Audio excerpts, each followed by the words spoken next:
I am Sarah Martinez. I am 29 years old, and just 12 hours ago, I watched them lower my husband Daniel into the ground. He was an architect. He was a visionary. He was the love of my life, and my partner in everything we built together. But as the last handful of dirt hit his mahogany casket, as I stood there in my black dress with tears still wet on my cheeks, my father-in-law Richard pulled me aside. His grip on my arm was firm, possessive. His eyes weren't red with grief. They were cold, calculating, already looking past his son's grave toward what he could claim. "Sarah," he said, his voice devoid of any warmth, any acknowledgement that we'd just buried the person we both supposedly loved. "Now that Daniel's gone, everything reverts to family. Real family. Blood family. You need to understand your position here. Before I tell you exactly how I made him regret those words, how I used his own greed and arrogance to destroy everything he held dear, and how I turned his family's legacy into my weapon, let me know in the comments where you're watching from. And please hit that like button if you've ever had someone try to steal from you at your lowest moment, thinking your grief made you weak. They thought I was just the broken widow, standing helpless at my husband's grave. They had no idea I was the architect of their complete destruction. The funeral had been everything Daniel would have hated. Ostentatious, performative, more about the Martinez family image than celebrating his life. Richard had insisted on the most expensive casket, the largest flower arrangements, the most prestigious cemetery plot. Not because he loved his son, but because he loved what other people would think about the Martinez family's wealth. I sat in the front pew of St. Catherine's Cathedral, surrounded by Daniel's family but feeling completely alone. To my left sat Margaret, Richard's wife, dabbing at her eyes with a lace handkerchief that probably cost more than most people's monthly rent. But her tears seemed calculated, performed for the audience of business associates and social climbers filling the ornate church. Behind me, I could hear the whispers. The Martinez family's social circle, dissecting every detail of the service, comparing it to other high society funerals they'd attended. These people hadn't known Daniel. They didn't know that he hated pretentious displays, that he would have preferred a simple ceremony with close friends, sharing stories about his terrible jokes and his obsession with sustainable architecture. To my right sat Daniel's sister, Elena, who had been my closest friend in the family. At least, I thought she had been. But I noticed how she kept glancing at her father, how she straightened up whenever Richard looked our way. There was something in her posture that made my stomach clench with unease. The priest, Father Rodriguez, spoke about Daniel's contributions to the community, his architectural vision, his dedication to his family and his work. But even as he spoke, I could see Richard checking his phone, his fingers tapping impatiently against the wooden pew. He was already thinking about business, about what came next. His son wasn't even in the ground yet, and Richard Martinez was making plans. The procession to Maplewood Cemetery was a parade of black luxury cars, a display of wealth that made me sick. Daniel had always said his family confused having money with having class, and never was that more obvious than today. As we drove through the iron gates of the most exclusive cemetery in the city, I realized I was about to see just how right he'd been. At the graveside, Richard positioned himself at the head of the casket like a commanding general. He was a large man, imposing in his expensive tailored suit, his silver hair perfectly styled despite the October wind. This was his show, his moment to play the grieving patriarch for the crowd of business associates and social connections who'd come to pay their respects to the Martinez family name. As the priest said the final prayers, as Daniel's casket was lowered into the earth, I felt like I was watching my entire life disappear into that hole. 5 years of marriage, 7 years of partnership, a lifetime of dreams we'd built together, all of it being buried with the man I loved. But Richard wasn't thinking about loss. As the crowd began to disperse, as people started walking back toward their cars, he moved beside me. His large hand gripped my upper arm, not gently, not comfortingly, but possessively, like he was taking hold of property. "Sarah," he said, his voice low but carrying the authority he used in boardrooms, the tone that had built Martinez Development into one of the largest real estate companies in the state. "We need to talk. Tonight. At the house." I looked up at him, still struggling to process the reality that Daniel was gone. "Richard, I need time to—" "Time is a luxury we don't have." He cut me off, his grip tightening slightly. "Business doesn't stop for grief, Sarah. There are decisions to be made, contracts to be honored, responsibilities to be transferred. Daniel's death has created complications that need to be resolved immediately." The way he said complications made my blood run cold. He wasn't talking about funeral arrangements or insurance paperwork. He was talking about me. Margaret appeared at his other side, her performance of grief seamlessly shifting into performance of concern. "Sarah, dear," she cooed, her voice honey-sweet but with an undertone of steel. "Richard's right. There are so many details to handle. Business matters that Daniel was involved in. You'll want to get everything sorted out quickly so you can move forward with your life. Move forward with my life." As if my life with Daniel had been some temporary inconvenience that could now be tidied up and put away.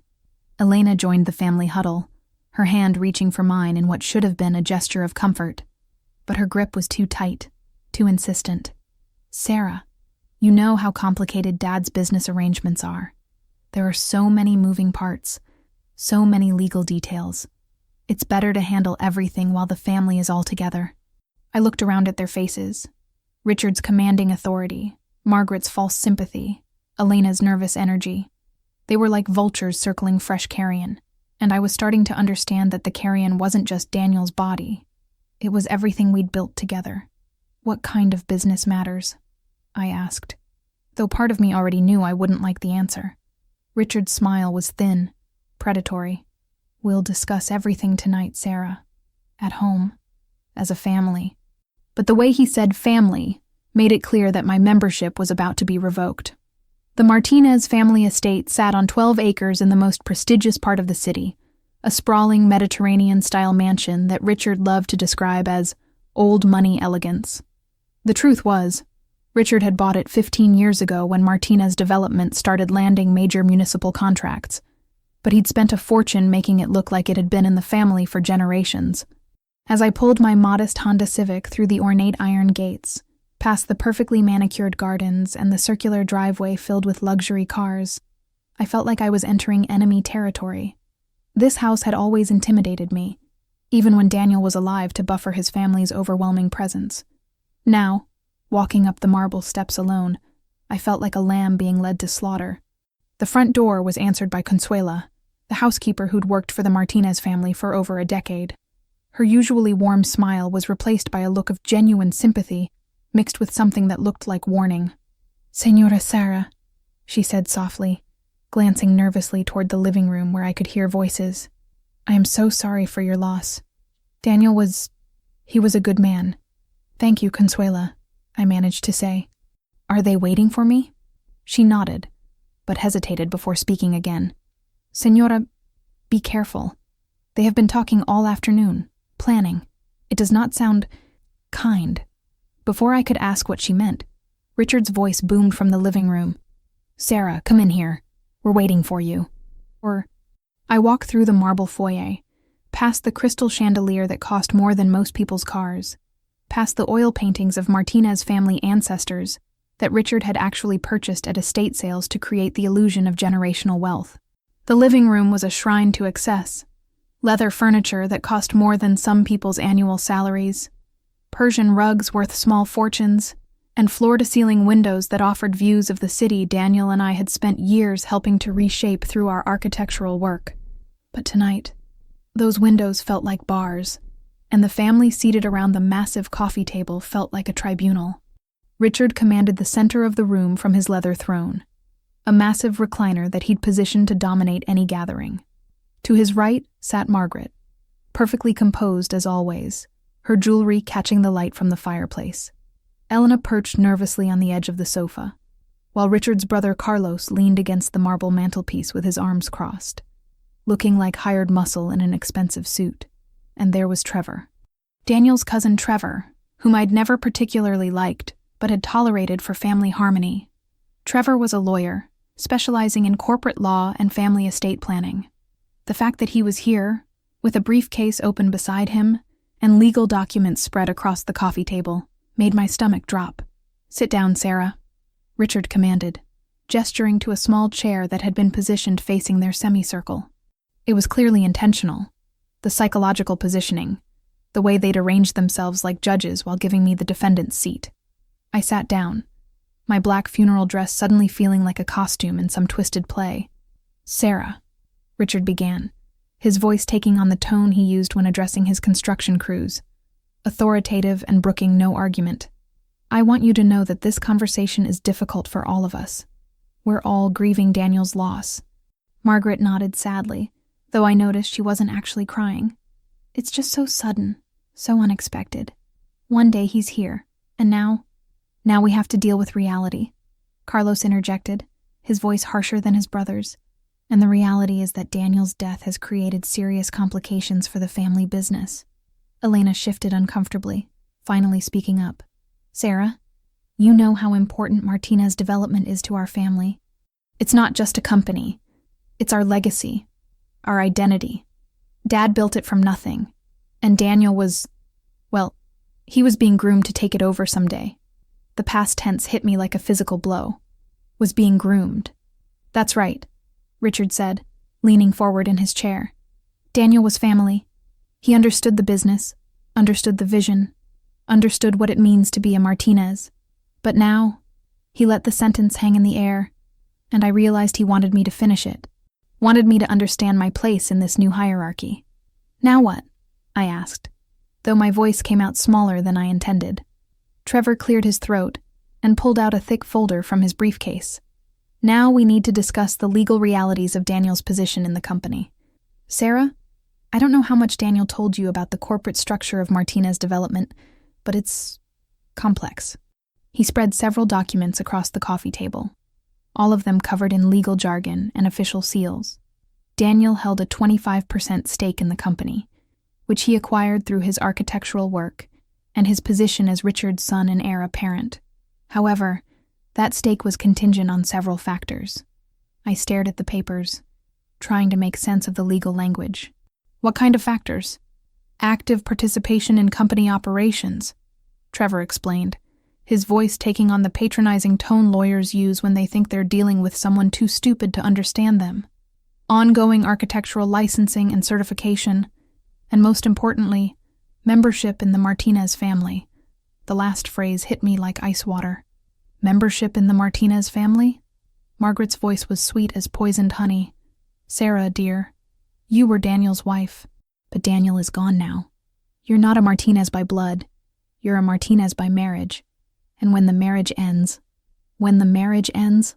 I repeated, my voice rising in disbelief. "The marriage didn't end. Daniel died. I'm still his wife. I'm still part of this family." Richard's laugh was cold, dismissive. "Sarah, you're 29 years old. You're young, you're attractive. You'll move on. You'll remarry, probably change your name, start a new life. But Martinez Development stays with the Martinez family. Blood family." Carlos nodded from his position by the fireplace. "It's nothing personal, Sarah. It's business. Family business. The company has contracts worth hundreds of millions of dollars. We can't have complications." "Complications?" I stood up, my legs shaking with anger and disbelief. "I'm a complication? I spent 5 years working side by side with Daniel on every major project this company has taken on. I know every client, every contract, every architectural detail. How am I a complication?" Elena looked uncomfortable, but she spoke anyway. "Sarah, you're an interior designer. You picked colors and fabrics. Daniel did the real work, the structural engineering, the client relationships, the business development. That was all Martinez family expertise." The dismissal was so complete, so devastating, that for a moment I couldn't breathe. 5 years of 18-hour days, 5 years of developing client relationships, 5 years of innovative design work that had won the company 3 major industry awards, reduced to picking colors and fabrics. Trevor pulled out another document, this one with signature lines highlighted in yellow. "Sarah, we've prepared paperwork that will make this transition as smooth as possible. You'll be compensated for any inconvenience. But Daniel's shares in the company will revert to Richard as the primary Martinez family representative. Richard leaned back in his chair, looking satisfied. We're prepared to offer you a severance package. $50,000, plus Daniel's personal effects, plus 6 months to vacate the company-owned house you've been living in. The company-owned house. The house Daniel and I had designed together, had poured our hearts into creating. The house where we'd planned to raise children, where we'd hosted dinner parties for clients, where we'd stayed up all night working on project proposals. They were calling it company-owned, as if my 5 years of life there meant nothing. The house isn't company-owned, I said, my voice barely above a whisper. Daniel and I bought it together. My name is on the mortgage, on the deed. Trevor shook his head, pulling out yet another document. Actually, Sarah, if you look at the original purchase agreement, you'll see that the house was bought using Martinez development funds as part of Daniel's compensation package. The deed may have both your names on it, but the company holds the primary mortgage and has legal claim to the property. I stared at the papers he was showing me, trying to process what they were saying. Legal documents full of incomprehensible language. But the message was clear. They were taking everything. The business, the house, the life Daniel and I had built together. This is insane, I whispered. This is theft. This is business, Richard corrected, his voice hard as steel. Sarah, I'm going to be frank with you because I think you need to hear it. You were a nice addition to Daniel's life. You made him happy, you supported his work, and for that, we're grateful. But you were never really part of the Martinez business empire. You were decoration. The word hit me like a slap. Decoration. Margaret leaned forward, her voice dripping with false sympathy. Sarah, honey, you're young. You're pretty. You'll find someone else. Start over. But this company, this legacy, this is all we have left of our son. You can't expect us to just hand it over to an outsider. An outsider.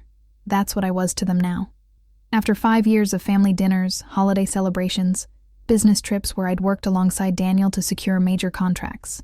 After sitting through countless company meetings, contributing ideas that had saved them millions of dollars, building relationships with clients who trusted me as much as they trusted Daniel, I was just an outsider.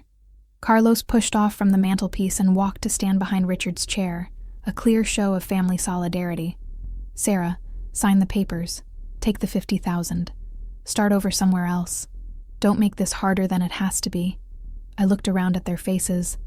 Richard's cold authority, Margaret's false concern, Elena's nervous guilt, Carlos's blunt hostility, Trevor's legal arrogance. They thought they had me cornered. They thought grief had made me weak, compliant, easy to manipulate. They had no idea who they were dealing with. I need to think about this, I said quietly, sinking back into the chair. Richard's smile was triumphant. Of course. It's a lot to process. But Sarah, I need an answer by tomorrow morning. We have clients to manage, contracts to fulfill, business operations that can't be delayed by emotional complications. Trevor began gathering his papers, clearly satisfied with how the meeting had gone. Sarah, I'll need you to come to my office tomorrow at 10 a.m. to sign the transfer documents. We can have this all wrapped up by noon, and you can start moving forward with your life. They were all standing now, the family tribunal adjourning after delivering their verdict. But as they began filing out of the living room, Elena lingered behind. Sarah, she said quietly, glancing toward the door to make sure the others were gone. I want you to know, this isn't personal. It's just, Dad built this company. It's all he has. And with Daniel gone, I become disposable. I finished for her. Elena winced. You'll be okay. You're strong. You're talented. You'll land on your feet. What about what Daniel wanted? I asked. Did any of you ask what Daniel would want done with his life's work? Elena's face crumpled slightly. The first genuine emotion I'd seen from any of them all evening. Daniel's gone, Sarah. What he wanted doesn't matter anymore. And with that brutal honesty, she walked away, leaving me alone in the massive, empty room. I sat there for several minutes after they left, staring at the papers Trevor had left on the coffee table. $50,000 for 5 years of my life. 6 months to vacate the home where I'd planned to grow old with my husband. A dismissal so complete it took my breath away. But as I sat there in that overwhelming silence, I remembered something Daniel had said just 3 months ago. We'd been working late in his home office, reviewing plans for the newest project, when he'd looked up from his computer with an expression I'd never seen before. "Sarah," he'd said, "I need to show you something. Something the family doesn't know about." And the drive home from the Martinez estate felt like moving through a nightmare. Every familiar landmark looked different, alien, as if the whole world had shifted while I was trapped in that living room being systematically stripped of everything I'd worked for. My house, our house, Daniel's and mine, sat at the end of a quiet cul-de-sac in one of the city's most desirable neighborhoods. We'd found it 3 years ago, a 1960s mid-century modern that needed complete renovation. Most couples would have run from the scope of work required, but Daniel and I had seen the potential. We'd spent 18 months transforming it into our dream home, a showcase of sustainable architecture and innovative design that had been featured in 3 different industry magazines. Now, as I pulled into the driveway, I looked at it with different eyes. According to Trevor's documents, this wasn't my dream home. It was company property, owned by Martinez Development, a place I'd been allowed to live in as part of Daniel's compensation package. The lie was so audacious it took my breath away. I sat in the car for 10 minutes, just looking at the house Daniel and I had designed together. The clean lines, the solar panel array we'd installed on the south-facing roof, the drought-resistant landscaping we'd spent weekends planting. Every detail had been a joint decision, every renovation a shared vision. And now his family was claiming it had never been mine at all. But as I finally walked up the front steps, as I unlocked the door that Daniel and I had painted bright red because he said it reminded him of my lipstick, I remembered what he'd shown me 3 months ago, the thing his family didn't know about.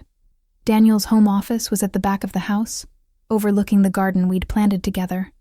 It was his sanctuary, filled with architectural drawings, design awards, and the latest books on sustainable building practices. But it was also filled with something else, something I'd almost forgotten in the trauma of the funeral and the brutal family meeting. I walked to his desk, a massive piece of reclaimed wood that we'd found at a demolition site and restored together. Everything was exactly as he'd left it the morning he'd gone to the job site where the accident happened. His coffee cup still sat next to his computer, a ring of dried coffee marking where he'd set it down for the last time. But I wasn't here for sentiment. I was here for the truth. I opened the bottom drawer of his desk, the one that was always locked, the one Daniel had shown me how to open just 3 months ago. Inside was a small, fireproof safe, disguised to look like a legal document folder. Daniel had given me the combination that night, making me promise to remember it. "If anything ever happens to me," he'd said, "if my family ever tries to push you out or claim you weren't really part of the business, I need you to open this safe. Everything in here proves what we really built together." At the time, I'd thought he was being paranoid. The Martinez family had always been controlling, but they'd accepted me as Daniel's wife and business partner. I never imagined they'd try to erase me completely. Now, as I entered the combination, our wedding date, and heard the lock click open, I realized Daniel hadn't been paranoid at all. He'd been prescient. The safe contained 3 items: a thick legal folder, a USB drive, and a sealed letter addressed to me in Daniel's handwriting. I opened the letter first, and Daniel's voice seemed to speak from the pages. "My dearest Sarah, if you're reading this, then I'm gone, and I'm sure my family has shown you exactly who they really are. I've watched them my whole life. They love the Martinez name more than they love actual people, and they've never understood that you and I built something together that was bigger and stronger than anything they could create on their own. The USB drive contains complete records of everything we've created together. Every project proposal you wrote, every client presentation you delivered, every innovative design solution you developed. My father thinks you just picked colors and fabrics, but we both know you've been the creative genius behind our most successful projects. The legal folder contains documents they don't know exist. 6 months ago, I started preparing for the possibility that something might happen to me, or that my family might try to freeze you out of the business we built together. What's in that folder will give you everything you need to protect yourself and honor what we created. Sarah, You are not just my wife. You are my business partner, my creative collaborator, and the strongest person I know. Don't let them convince you that you're just a widow who needs to be taken care of. You're a formidable businesswoman who deserves everything we built together. I love you. I believe in you. And I've made sure you have the weapons you'll need to win this war. Forever yours, Daniel. My hands were shaking as I set the letter down and reached for the legal folder. The first document was a certificate of incorporation for a company I'd never heard of. SM Architecture and Design LLC. SM Sarah Martinez. According to the incorporation papers, SM Architecture and Design had been established 6 months ago, with Daniel Martinez as founding partner and Sarah Martinez as CEO and primary owner. The company had been granted licenses for architectural design, construction management, and sustainable building consultation. But that wasn't the most shocking part. As I flipped through the documents, I found contracts. Dozens of them. Every major client that Martinez Development had worked with over the past 2 years had signed secondary agreements with SM Architecture and Design for specialized design consultation and project oversight. The Martinez family thought they owned relationships with clients like Harrison Industries, Pacific Development Group, and the City Planning Commission. But according to these contracts, those clients had specifically contracted with SM Architecture and Design, my company, for the architectural and design work that had made those projects successful. I turned to my computer and inserted the USB drive. It contained terabytes of data. Every email I'd sent to clients, every design proposal I'd developed, every presentation I delivered. There were also recordings. Daniel had apparently been recording family business meetings for months, documenting every time Richard had dismissed my contributions or claimed credit for my work. In one recording from a board meeting 2 months ago, I could hear Richard telling potential investors, "Our success comes from Martinez family expertise, built up over generations of construction and development experience." But attached to that recording was the project proposal for the Harrison Industries contract, a proposal I had written, with my name on every page, proposing the innovative, sustainable design concepts that had won us the largest contract in the company's history. The most devastating document was a financial analysis Daniel had compiled showing the revenue generated by projects where I had been the lead designer versus projects managed by other Martinez Development staff. Over the past 3 years, my projects had generated 73% of the company's total profit. 73%. The company that Richard claimed was built on Martinez family expertise had actually been built on my work, and Daniel had documented every bit of it. But the real weapon was the last document in the folder, a comprehensive audit of Martinez Development's business practices, compiled by an independent forensic accounting firm. Daniel had apparently been concerned about his father's financial management and had commissioned this review 6 months before his death. What the audit revealed made my blood run cold. Richard hadn't just been taking credit for my work. He'd been embezzling money from company accounts to fund his lifestyle. The massive estate, the luxury cars, Margaret's jewelry collection. It had all been purchased using money that should have been reinvested in the business or paid out to partners like Daniel. Martinez Development was technically insolvent. The company that Richard was so desperate to keep in the family was actually bleeding money, staying afloat only because of the profits generated by my successful projects. No wonder they wanted me gone. I wasn't just a threat to their control. I was a witness to their crimes. I leaned back in Daniel's chair, staring at the evidence spread across his desk. They thought they were dealing with a grieving widow who could be bullied into signing away her rights. They had no idea they were about to face a woman armed with weapons her dead husband had specifically designed to destroy them. My phone buzzed with a text message from Elena. "Sarah, I hope you'll consider Dad's offer seriously. It's really the best thing for everyone. We just want this to be over with minimal drama." Minimal drama. They wanted to commit theft, fraud, and embezzlement with minimal drama. I looked at Daniel's photo on the desk, the one where he was grinning proudly at the groundbreaking ceremony for our first major project together, the project that had launched our careers and established our reputation in the industry. "Don't worry," I whispered to his picture. "They're about to learn exactly what kind of drama they've created." I reached for my phone and dialed a number I'd hoped I'd never need to call. "Morrison, Blackwell and Associates," answered a crisp professional voice. "This is Sarah Martinez," I said, my voice steady for the first time in days. "I need to speak with Catherine Morrison immediately. Tell her it's about Martinez Development, and it's urgent." Catherine Morrison was the most feared litigation attorney in the state, known for taking down powerful family businesses that thought they were untouchable. If the Martinez family wanted to play legal games, I was about to bring in someone who had been winning those games for 20 years. It was time to show them what minimal drama really looked like. Catherine Morrison's office occupied the entire 42nd floor of the Meridian Tower, the most prestigious address in the city's legal district. Floor-to-ceiling windows offered panoramic views of the skyline, including several buildings that Martinez Development had constructed over the years.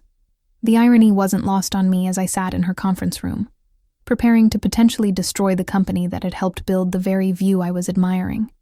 Catherine herself was exactly what I'd expected.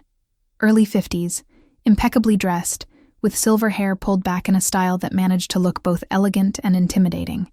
She had the reputation of a shark, but her demeanor was more like a chess master, calculating, patient, always thinking 3 moves ahead. "Mrs. Martinez," she said, settling into her chair across from me. "I've reviewed the preliminary documents you sent over, and I have to say, this is one of the most comprehensive packages of evidence I've seen in 20 years of practice. Your husband was clearly a very thorough man." I nodded, still feeling the surreal nature of the situation. 12 hours ago, I'd been standing at Daniel's grave. Now, I was sitting in a lawyer's office preparing for war against his family. "Before we proceed," Catherine continued, "I want to make sure you understand exactly what you're contemplating here. The evidence in these documents doesn't just support a civil lawsuit for wrongful termination or breach of partnership. We're looking at potential criminal charges: embezzlement, fraud, conspiracy, tax evasion. If we move forward with this, it won't just destroy Martinez Development as a business entity. It will likely destroy the Martinez family personally and financially." The weight of her words settled over me. Elena, despite her betrayal tonight, had been my friend. Margaret, for all her faults, was still Daniel's mother. Even Richard, despite his arrogance and greed, was still my father-in-law. "Mrs. Martinez," Catherine said gently, "I need to ask you directly. Are you prepared for that level of destruction? Because once we file these documents, once this information becomes public record, there's no taking it back." I thought about Elena's words. What Daniel wanted doesn't matter anymore. I thought about Richard's dismissal. "You were decoration." I thought about Margaret's false sympathy. "You'll find someone else, start over." I thought about Trevor's legal theft, disguised as legitimate business procedure. And I thought about Daniel's letter. "You are a formidable businesswoman who deserves everything we built together." "They made their choice tonight," I said finally. "They decided to treat me like an enemy instead of family. They decided to steal everything Daniel and I built together. And they decided to do it while his body was still warm in the ground." Catherine nodded slowly. "Then let's discuss strategy." She opened the thick folder of documents I'd brought and began laying them out across the conference table like a general planning a battle. "The forensic audit your husband commissioned is devastating," she began. "Richard Martinez has been systematically embezzling company funds for at least 3 years. Based on these records, we're looking at approximately $1.2 million in misappropriated funds." She pulled out another set of documents. "The contracts with SM Architecture and Design create a completely separate legal entity that the Martinez family has no claim to. Every major client they think they own actually has contractual relationships with your company. They can try to force you out of Martinez Development, but they can't touch SM Architecture and Design." "What does that mean practically?" I asked. Catherine smiled, and for the first time I understood why opposing attorneys feared her. "It means that when they try to maintain their client relationships after forcing you out, they'll be breaching the contracts those clients signed with your company. We can sue them for contract interference, steal their entire client base, and leave them with nothing but their criminal liability." She pulled out the USB drive contents, hundreds of pages of emails and project proposals. "Your husband also documented every instance where the Martinez family took credit for your work. In legal terms, this constitutes intellectual property theft on a massive scale. Not only can we prove they stole your designs, we can prove they've been profiting from that theft for years." The scope of what Daniel had prepared was staggering. He hadn't just protected me. He'd created a weapon capable of completely annihilating his own family's business. "There's one more thing," Catherine said, pulling out a document I hadn't seen before. "Your husband filed a whistleblower complaint with the IRS 6 weeks before his death. He reported the embezzlement, the tax evasion, and the fraudulent business practices. That complaint has been under investigation, and with the supporting documentation he provided, the IRS is prepared to move forward with criminal charges." My breath caught in my throat. "Criminal charges? Richard Martinez is looking at federal prison time, Mrs. Martinez. Embezzlement of this magnitude, tax fraud, operating a business with systematically falsified records. These are felonies, and based on the evidence your husband provided, conviction is virtually guaranteed." I sat back in my chair, overwhelmed by the magnitude of what Daniel had set in motion. He hadn't just protected my interests. He'd built a nuclear weapon aimed at his own family's heart. "How long do we have?" I asked. "That depends on what timeline you're working with. You mentioned they want you to sign transfer documents tomorrow morning?" I nodded. 10 a.m. in Trevor's office. Catherine checked her watch. "That gives us 18 hours. Here's what I recommend. Let them think they've won. Go to that meeting, let them present their paperwork, let them think you're going to sign away your rights. And then you present them with our paperwork. Full documentation of the embezzlement, copies of all the SM architecture and design contracts, evidence of intellectual property theft, and a criminal complaint filed with both the district attorney and the FBI." She leaned forward, her eyes intense. "Mrs. Martinez, they're planning to steal your life's work and leave you with $50,000 in exchange. What I'm proposing will leave them with nothing but criminal charges and bankruptcy proceedings." The silence in the conference room stretched for several minutes as I contemplated the choice in front of me. I could take their $50,000, sign their papers, and disappear quietly. Start over somewhere else, build a new life, try to forget the 5 years I'd spent building something beautiful with the man I loved. Or I could honor Daniel's memory by using the weapons he'd given me to ensure that the people who'd tried to erase us both would never be able to hurt anyone else the same way. "There's one more thing I need to know," I said finally. "The house they're claiming is company property. What does your analysis show?" Catherine pulled out the property records. "Complete fabrication. The house was purchased using a combination of your personal savings and a conventional mortgage that you and Daniel both signed. Martinez Development has never held any claim to the property. The documents they showed you tonight were either outdated paperwork from early negotiations or outright forgeries. Forgeries. They hadn't just tried to steal my work, my business, and my home. They'd committed fraud to do it. "Mrs. Martinez," Catherine said quietly, "I've been practicing law for 2 decades, and I've seen a lot of families tear themselves apart over money. But what your husband's family did tonight, trying to rob you while you're still grieving, lying to your face with forged documents, dismissing your contributions as meaningless, that's not just greed. That's cruelty." She gathered the documents back into organized stacks. "Your husband saw this coming. He spent months building a legal fortress around everything you'd created together. He knew his family would try to destroy you, and he made sure you'd have the weapons to fight back. I thought about Daniel's letter again. Don't let them convince you that you're just a widow who needs to be taken care of. Let's do it," I said. "Let's destroy them." Catherine's smile was predatory. "I'll have everything prepared by 9 a.m. By 10:30 tomorrow morning, the Martinez family will understand exactly what they've lost." I barely slept that night.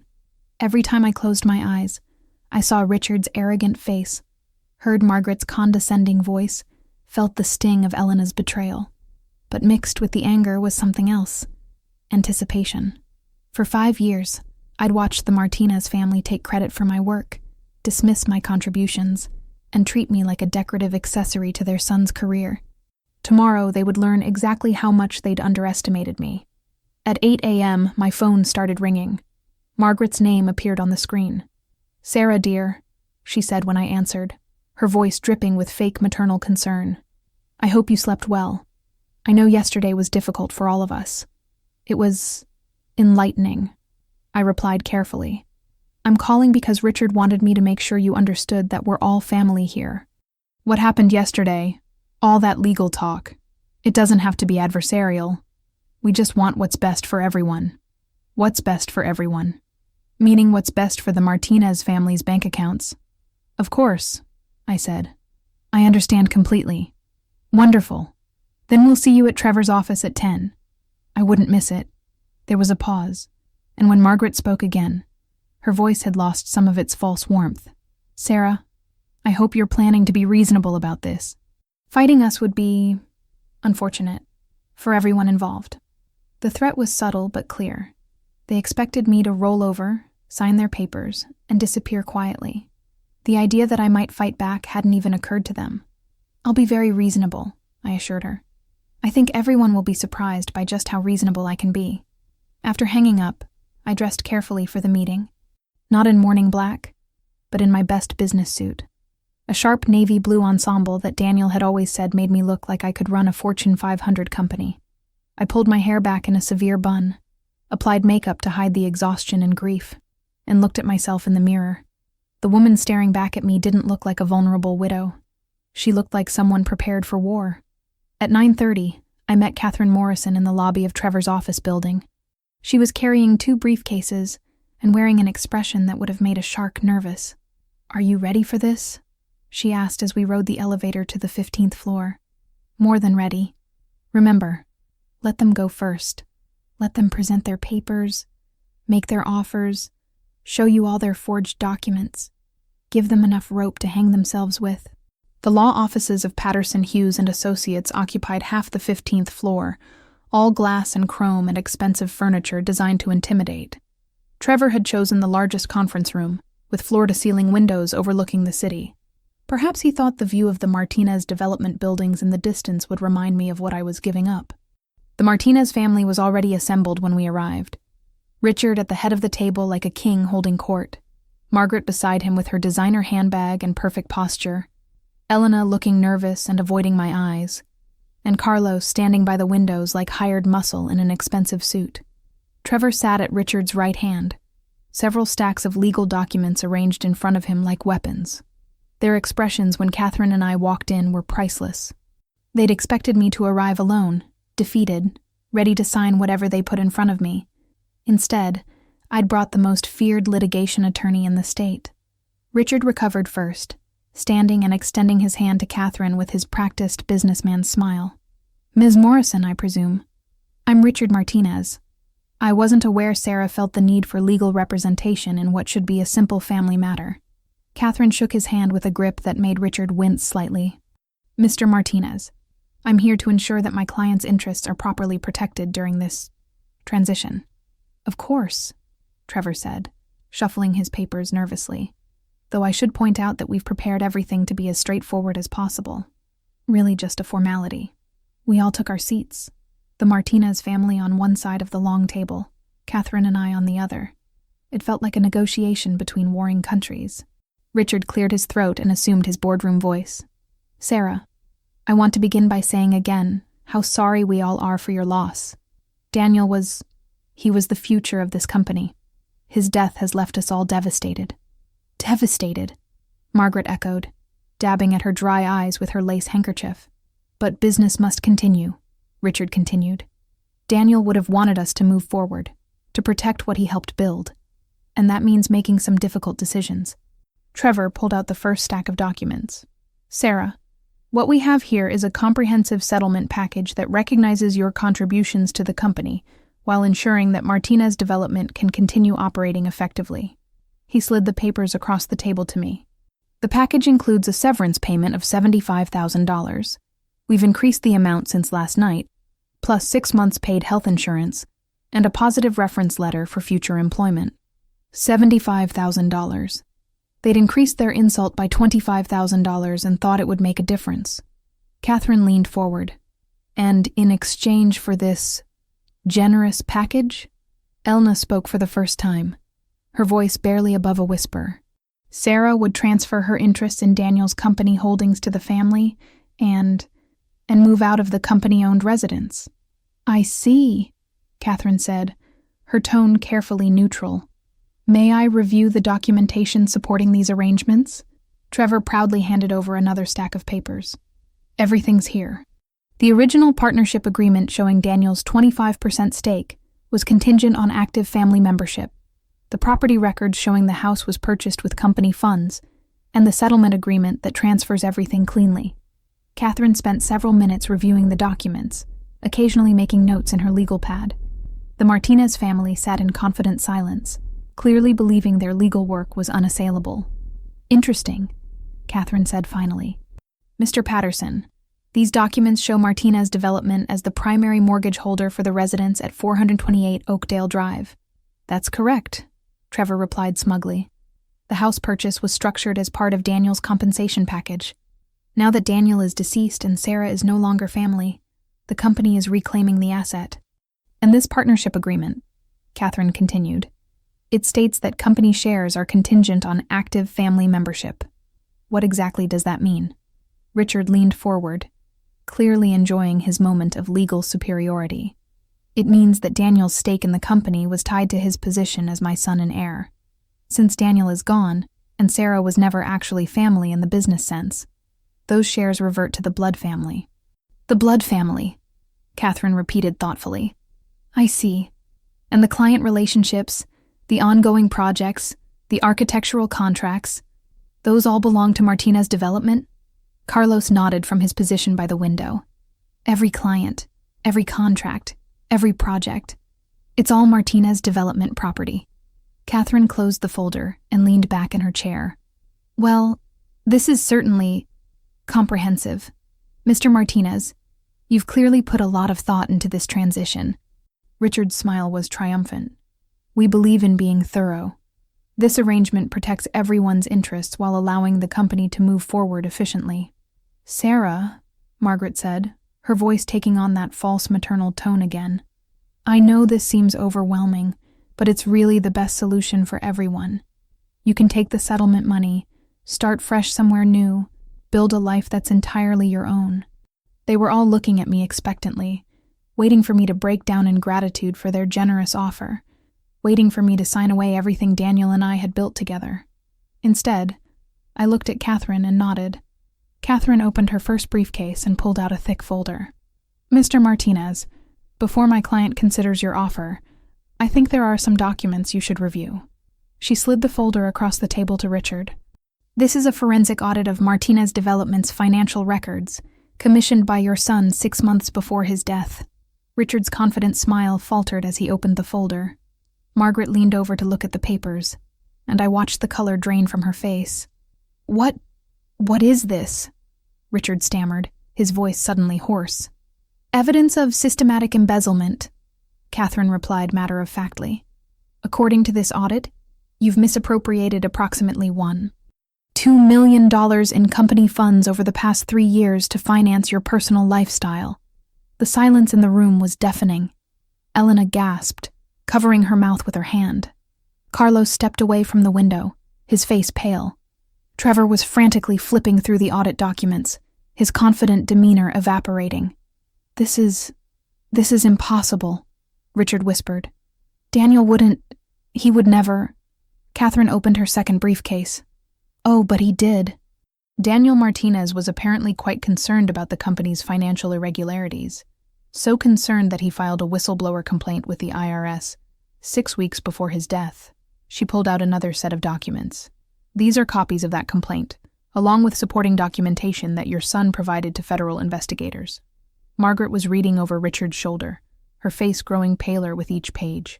"Richard," she whispered, "what did you do?" But Catherine wasn't finished. She pulled out the contracts for SM Architecture and Design.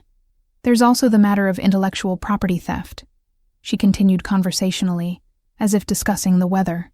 "It appears that every major client you believe belongs to Martinez Development actually has contractual relationships with SM Architecture and Design, a company owned entirely by my client." Trevor grabbed the contracts, his hands shaking. "This is impossible. I've never heard of SM Architecture and Design." "That's because your late business partner was more intelligent than you gave him credit for," Catherine replied. "Daniel Martinez anticipated exactly what you people would try to do to his widow, so he spent 6 months building legal protections around everything they'd created together." She pulled out the USB drive contents. hundreds of pages of emails, project proposals, and recorded conversations. These documents prove that 73% of Martinez Development's revenue over the past 3 years was generated by projects where Mrs. Martinez was the lead designer and client liaison.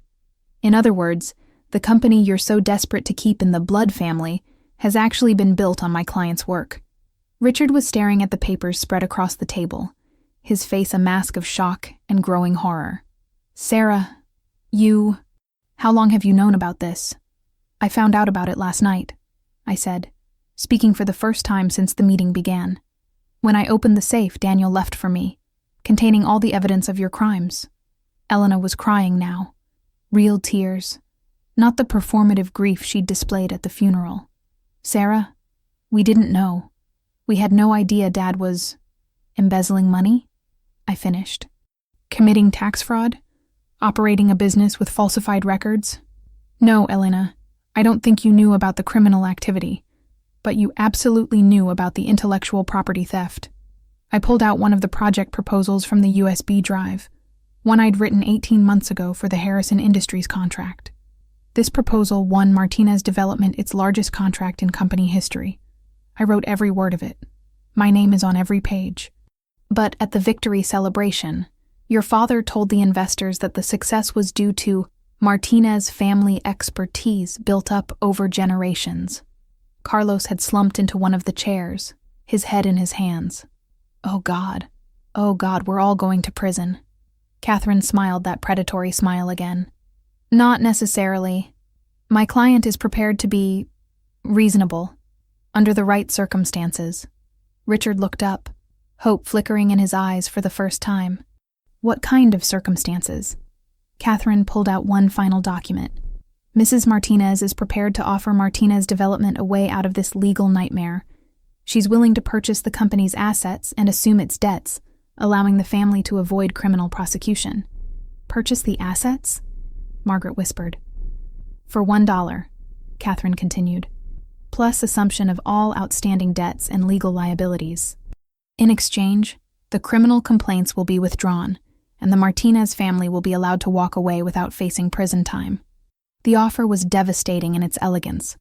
They would lose everything: the company, the contracts, the family legacy, but they wouldn't go to prison. Richard's voice was barely audible. And if we refuse? Catherine's voice was ice cold.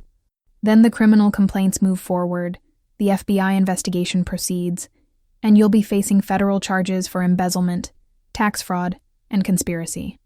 Your company will be seized as proceeds of criminal activity, your personal assets will be frozen, and you'll be looking at 15 to 20 years in federal prison. She leaned forward across the table. Mr. Martinez, your son documented every crime you committed. You're not negotiating from a position of strength here. You're begging for mercy. Trevor was frantically scribbling notes, trying to find some legal escape hatch. There has to be another option, some kind of payment plan, some way to restructure. There is no other option, I said, standing up and walking to the window overlooking the city skyline. You made your choice last night when you decided to steal everything Daniel and I built together. When you called me decoration. When you tried to throw me out of my own home with forged documents. I turned back to face them. Daniel saw this coming. He knew exactly what kind of people you were, and he spent months building weapons to protect me from your greed. Elena was sobbing openly now. Sarah, please. There has to be some way to work this out. We're family. Family? I laughed, and the sound was bitter. Last night you told me what Daniel wanted didn't matter anymore. You called me an outsider. You tried to rob me while I was still grieving. You made it very clear that I was never really family to you. I walked back to my chair and sat down, looking at each of their faces in turn. Well, you were right. I'm not family. I'm not someone who will be bullied or manipulated or robbed. I'm a businesswoman who owns everything you thought you could steal. Richard was breathing heavily, his face red with rage and panic. You can't do this. You can't destroy 30 years of work. Everything I built. Everything you built with embezzled money and my stolen designs. I corrected. Everything you built on a foundation of lies and fraud. Catherine stood and began packing her briefcases. You have 24 hours to consider the offer. After that, the criminal complaints move forward automatically. As we reached the door, Elena called out desperately, "Sarah, wait, please." What would Daniel want? Really? I stopped and turned back one final time. Daniel wanted his family to treat his wife with respect. He wanted them to honor the partnership we'd built together. He wanted them to understand that love and loyalty matter more than money and control. I looked around the room at their stricken faces. Instead, you chose greed. You chose to try to erase me the moment he was gone. So what Daniel would want doesn't matter anymore. You made sure of that. Catherine and I left them sitting in the ruins of their empire, contemplating the choice between losing everything and going to prison. As we waited for the elevator, Catherine turned to me with a look of professional admiration. In 20 years of practice, I've never seen anyone systematically destroyed with such precision. Your husband was a remarkable strategist. He was, I agreed. But he didn't do this alone. We built those weapons together, over 5 years of partnership. They just never bothered to notice. The elevator doors opened, and as we descended toward the lobby, I felt something I hadn't experienced since Daniel's death. Peace. Justice isn't always about punishment. Sometimes it's about ensuring that the people who try to destroy you end up destroying themselves instead. The call came at 11:47 p.m., 18 hours after we'd left the Martinez family sitting in that conference room contemplating their impossible choice. Elena's name appeared on my phone screen, and when I answered, I could hear the exhaustion and defeat in her voice. "Sarah," she said quietly, "we accept your offer." I'd been expecting the call, but hearing the words still sent a surge of adrenaline through me. All of it? The complete transfer of assets? All of it. Elena's voice cracked. Dad's been sitting in his study all day going through the audit reports. He understands what he's facing. We all do. I closed my eyes, feeling 5 years of suppressed frustration and dismissed contributions finally being vindicated. And the others? Margaret? Carlos? Trevor? Mom's devastated. She had no idea about the embezzlement. Carlos is terrified about being charged as an accessory. And Trevor. Elena paused.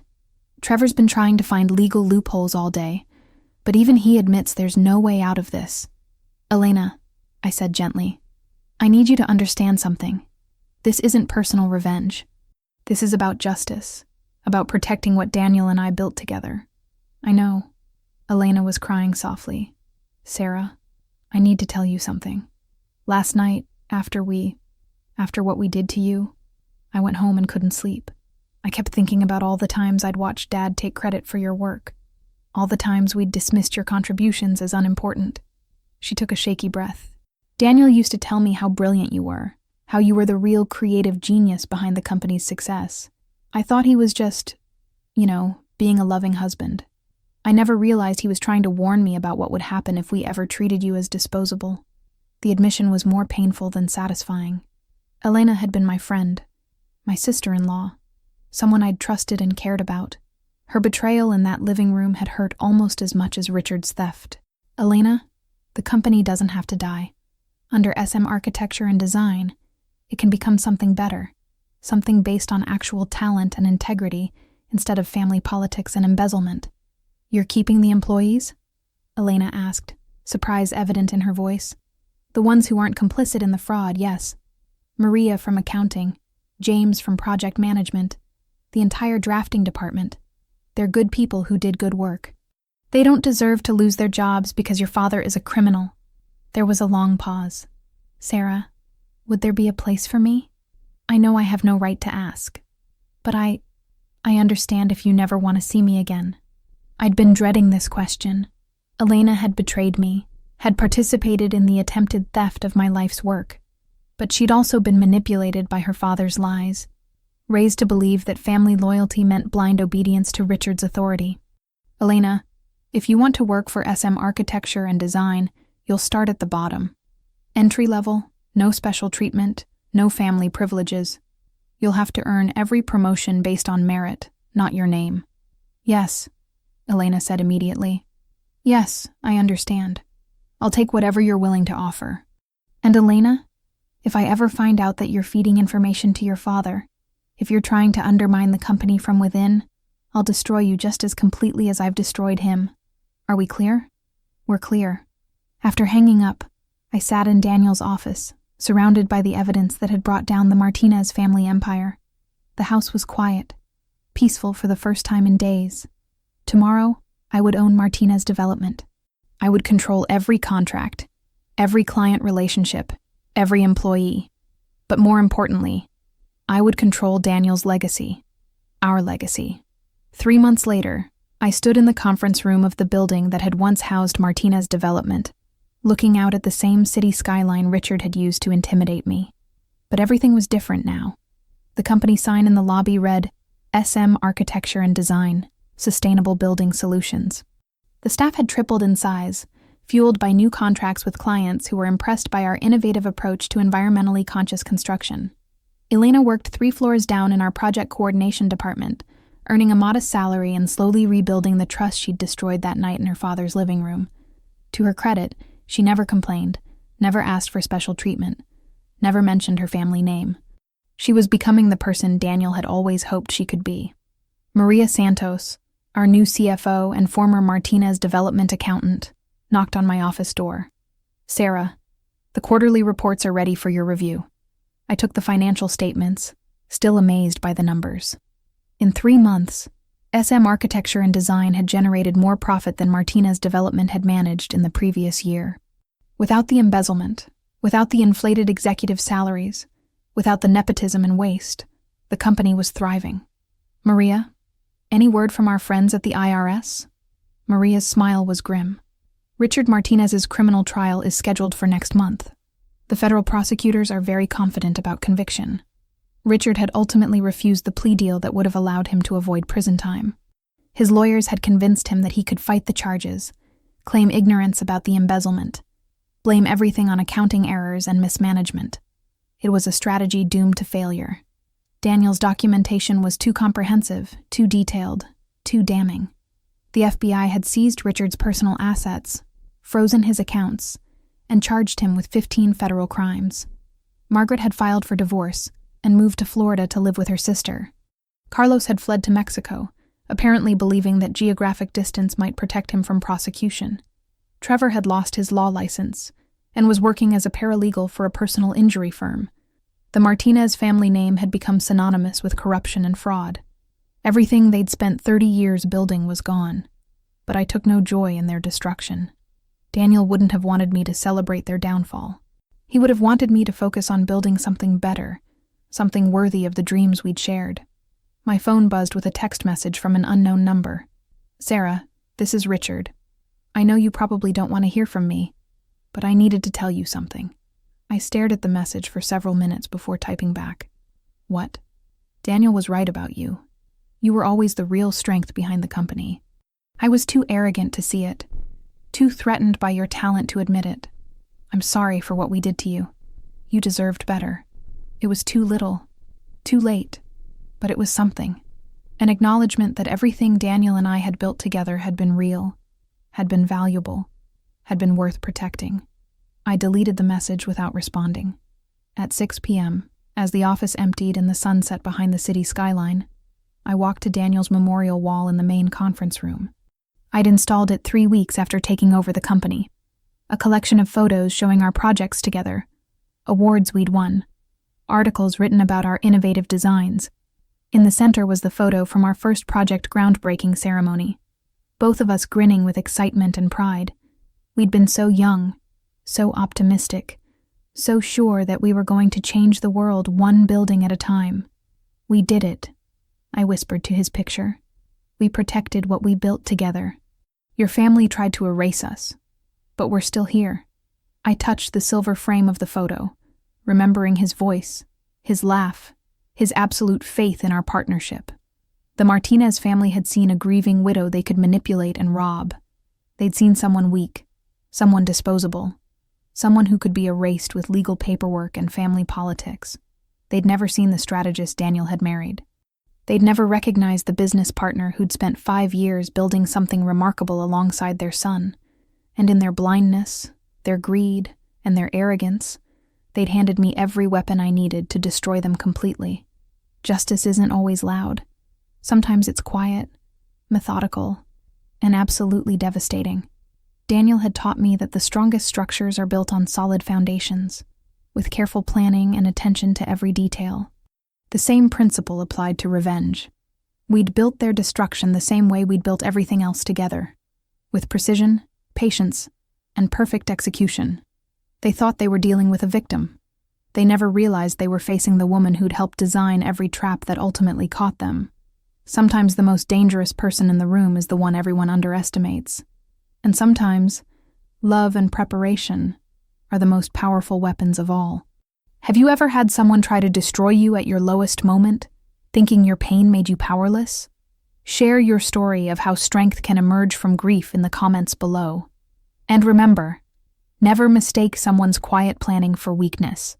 The most devastating victories are often won by people who say nothing until it's time to say everything.